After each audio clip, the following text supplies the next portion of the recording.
আজ মনে হয় রান্নাটা আমার কাছে কিছুই নয়, কিন্তু একদিন এমন ছিল যে আমি কিছুই জানতাম না।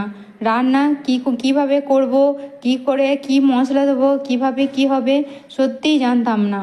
তা আমি প্রথম কোয়ার্টার সূত্রে বাইরে গিয়েছিলাম। সেখানে অনেক, আমি বাঙালি, অন্য দেশের লোক, অন্য ভাষার লোক সব আমাদের সঙ্গে একসঙ্গেই থাকতাম।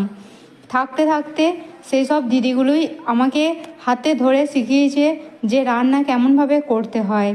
আমি বিভিন্ন দেশের বিভিন্ন জায়গার রান্না জানি, এখন গর্ব করেই বলতে পারি যে আমি জানি।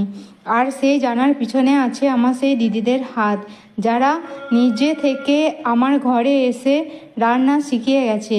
আবার এমনও সময় গেছে যে আমি আমার কাজকর্ম সেরে গিয়েছিলাম তাদের ঘরে রান্না শিখতে। হ্যাঁ, নিজের কাজ নিজে আগে সেরে নিতাম, তারপর তাদের কাছে গিয়ে তারা কিভাবে রান্না করছে সেগুলো দেখতাম। সত্যি সেই সব দিনগুলো ছিল আলাদা।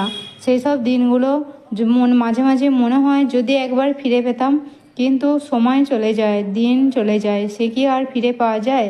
কিন্তু সে যাই হোক, রান্নাগুলো যে শিখেছি, যে শিখতে পেরেছি, এইটাই আমার কাছে অনেক। ঠিক আছে, টাটা, ভালো থেকো।